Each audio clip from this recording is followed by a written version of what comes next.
हमें ज्वाइन किया है जनाब महताब हैदर, मरूफ तज़किया निगार हैं। बहुत शुक्रिया महताब हैदर साहब आपके वक्त के लिए।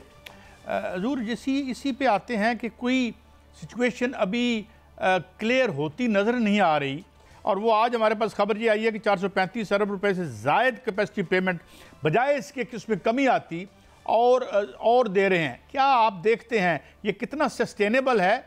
And even if we get the $7 billion और सो जो हमारा है उनसे अरेंजमेंट IMF से, तो आपको इकॉनमी किस तरफ जाती नज़र आती है महताब साहब?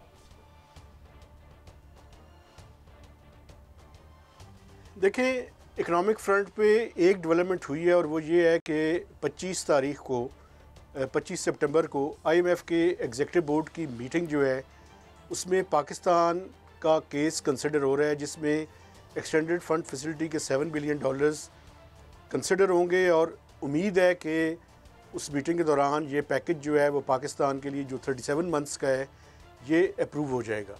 लेकिन उससे पहले जो हुकूमत ने बड़ी तेज़ी के साथ काम किए हैं वो, उसमें अगर आप डिटेल में कहेंगे तो मैं डिटेल में बात कर लूँगा।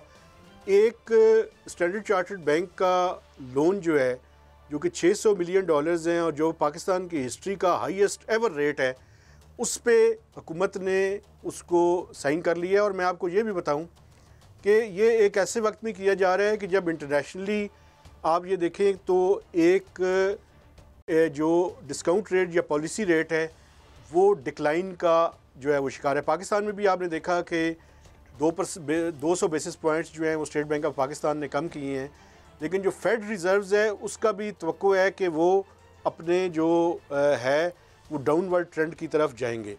साथ साथ आपने जो कैपेसिटी रीपेमेंट्स की बात की है, ये तो इस साल के दौरान मैं आपको बताऊं कि अगर इसमें बुनियादी जो वादे किए गए और एक सियासी जमात इस्लामी का मैं नाम ले रहा हूं बेसिकली, उनके साथ वादे वईद किए गए कि हम इस इशू को टैकल करेंगे और उन्हें समझा बुझा कर वापस भिजवा दिया गया। तो ये कोई बईद नहीं है कि वो दोबारा से किसी एहतजाज का ऐलान करें, चूँकि अभी तक हुकूमत ने इसके बारे में भी बनी थी जिसमें कहा गया था कि 1 महीने के अंदर अंदर रिपोर्ट या वो चीज़ सामने नहीं आई और उसमें उसका हल भी तलाश करेगी और हल देगी भी। तो वो टास्क फोर्स का क्या बना महताब साहब? उस टास्क फोर्स से पहले मैं आपको आज की एक और डेवलपमेंट बताऊं कि नेपरा ने शू काज नोटिस जो है वो दिए हैं कुछ IPPs को। तो अब देखना ये है कि इनके जो शू काज नोटिस है उसका क्या नतीजा निकलता है। लेकिन मसला ये है कि ये जो कैपेसिटी रीपेमेंट का इशू है ये एक गले की हड्डी है जो कि रिजॉल्व जो है वो नहीं हो रही, या उतनी तेज़ी के साथ नहीं हो रही जितनी तेज़ी के साथ तवक्को थी कि इसके ऊपर काम होगा। वो टास्क फोर्स भी जो है उसकी कुछ मीटिंग्स हुई, लेकिन वो दोबारा से जिस तरह से आपको पता है कि पाकिस्तान में काम करने का तरीका है कि आपने अगर किसी मसले को हल ना करना हो तो आप या टास्क फोर्स बना दें या कमेटी बना दें। तो कमेटी अभी खेला जा रहा है, लेकिन एक चीज़ के ऊपर जो है वो काम हो रहा है और वो ख्वाहिश है कि ये जो विंटर है आइंदा आने वाला, इस विंटर के दौरान जो कमर्शियल और इंडस्ट्रियल कंज्यूमर है और उसमें डोमेस्टिक भी टू सम एक्सटेंट शामिल होंगे, वो कोई अगर मार्जिनल इंक्रीज़ करेंगे अपनी यूटिलाइजेशन के अंदर तो उनके टैरिफ को कम कर दिया जाए। इसके ऊपर बातचीत जारी है और अब देखना ये है कि जो इंक्रीमेंटल के ऊपर एक पैकेज लाने की बात है, हमें बाइफरकेट करना चाहिए जो चाइनीज़ IPPs का इशू है और जो डोमेस्टिक IPPs का इशू है। देखें, सॉवरेन गारंटीज़ तो दी हुई हैं गवर्नमेंट ने, वो तो तमाम IPPs के उस इशू के ऊपर है, लेकिन जो 94-95 की पॉलिसी के तहत लगे और जो बाद में 2003-4 की थी और 4-5 की थी और उसके बाद ये जो PMLN के ज़माने में लगे, कम से कम जो आउटडेटेड या पुराने हो चुके हैं कम से कम उनसे तो जान छुड़वा लें। मैं तो यानी स्पीचलेस हूँ, मुझे तो ये समझ नहीं आती कि वो पावर प्लांट्स जो कि ऑयल गैसलर्स हैं, जो कि देखिए मेहताब साहब, जो कैपेसिटी पेमेंट का इशू है, ऐसे पावर प्लांट हमारे पास मौजूद हैं उनकी तो कोई गुंजाइश नहीं है और कैपेसिटी पेमेंट ले रहे हैं। एक साल में 435 अरब रुपए से बढ़कर 935 अरब रुपए बन जाती है कैपेसिटी पेमेंट, और वो बिजली भी पैदा नहीं करते, कोई बिजली पैदा नहीं करता, कोई 7% पे बिजली पैदा करता है। तो सर ये कौन कौन से पावर प्लांट्स हैं और ये इनके फ्रंटमैन ये इतने बासर लोग हैं?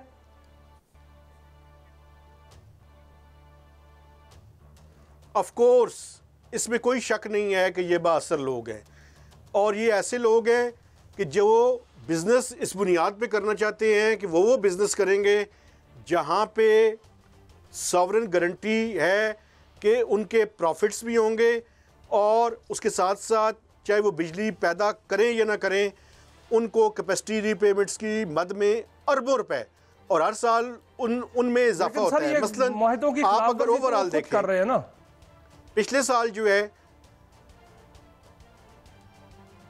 जी देखें, बुनियादी तौर पे तो इन मुआहिदों के अंदर फ्लॉज मौजूद हैं, इन मुआहिदों के अंदर फ्लॉज मौजूद हैं। वो जिन्होंने ये मुआहिदे किए थे वो उनसे पूछा जाए कि उन्होंने इस तरह के मुआहिदे क्यों किए थे। लेकिन बुनियादी तौर पे मेरा जो आर्गूमेंट है, मैं ये बात कर रहा हूँ कि जहाँ पे अगर आप चाइनीज़ के साथ जो 13-14 के बाद आपके लगे, आप उनको तो वो कहते हैं जी हम टच नहीं करेंगे, ठीक है आप ना करें, लेकिन जो आउटडेटेड, ऑब्सलीट और बिल्कुल बिजली नहीं पैदा कर रहे हैं उनसे तो कम से कम जान छुड़वा लें।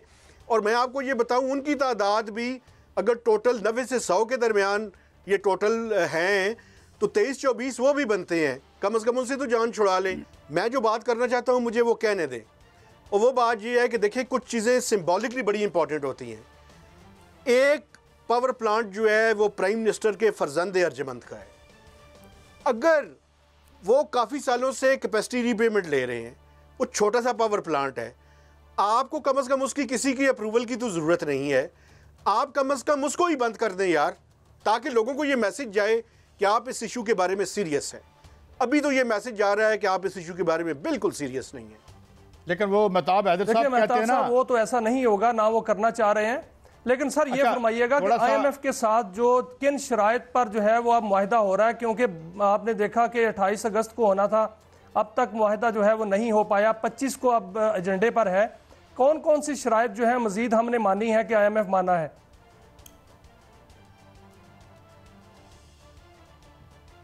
देखें, हम जल्दी में थे, उस जल्दी में हमने स्टैंडर्ड चार्टर्ड बैंक से $600 मिलियन के 2 लोन्स ले लिए, जिन पे जो मार्कअप है वो डबल डिजिट के अंदर है, और कुछ लोग ये कह रहे हैं कि वो 11.5% है, 11.3 से 11.5% के दरमियान है।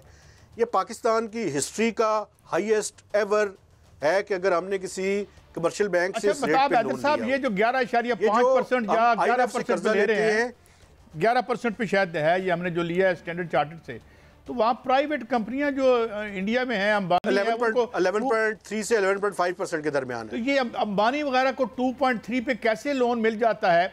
क्या फ़र्क क्या है, वजह क्या है? वाई वी हैव टू इतना हाई क्यों करते हैं हम इंटरेस्ट ऑफर?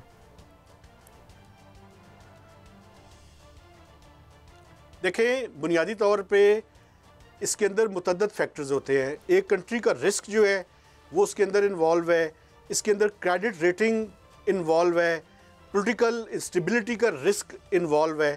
तो किसी भी मुल्क की जो क्रेडिट रेटिंग होती है वो बुनियादी तौर पर होती है इस बुनियाद पे कि उसके अंदर कितने कितने रिस्क जो हैं वो इन्वॉल्व है। मैं आपको यहाँ पे एक खबर देना चाहता हूँ। वो खबर ये है कि हमने कोई $1 बिलियन की उनसे रिक्वेस्ट की थी, जिसमें से $600 मिलियन तो हमने 2 लोन्स ले लिए, लेकिन 300 से 400 मिलियन का एक लोन रिजेक्ट भी हुआ है। उसको रेपो कहते हैं, रीपरचेज एक अरेंजमेंट था उनका। वो उसकी बुनियादी वजह ये थी कि उसका इंटरेस्ट रेट इससे भी ज़्यादा आई था, इसके डबल से भी ज़्यादा था, तो वो इनकार हुआ है। और इसकी बुनियादी वजह मैं आपके सामने रखना चाहता हूँ। देखें, मुझे IMF को भी क्रिटिसाइज़ करने दें। IMF को इस वजह से क्रिटिसाइज़ करने दें कि आपको पता है कि पाकिस्तान की टोटल डेट और लाइबिलिटीज़ और करंट अकाउंट डेफिसिट मिलाकर $26 बिलियन से ज़्यादा की रिक्वायरमेंट्स हैं। आपने इतनी आर्म ट्विस्टिंग की कि फाइनेंस मिनिस्टर और उनकी पूरी टीम, और फाइनेंस मिनिस्ट्री की टीम भी नाअहली की टीम है, कि उनकी इतनी ज़्यादा हुई कि उन्होंने देखा कि 12 जुलाई को स्टाफ लेवल एग्रीमेंट हुआ है और सितंबर आ गया है और अभी तक हम ये करने में कामयाब नहीं हुए, तो उनको मजबूरन जल्दी में, चूँकि वो कहते हैं ऑप्शन ही कोई नहीं था, बाकी जितने मिडल ईस्ट के कमर्शियल बैंक्स हैं उन सब इनकार कर रहे थे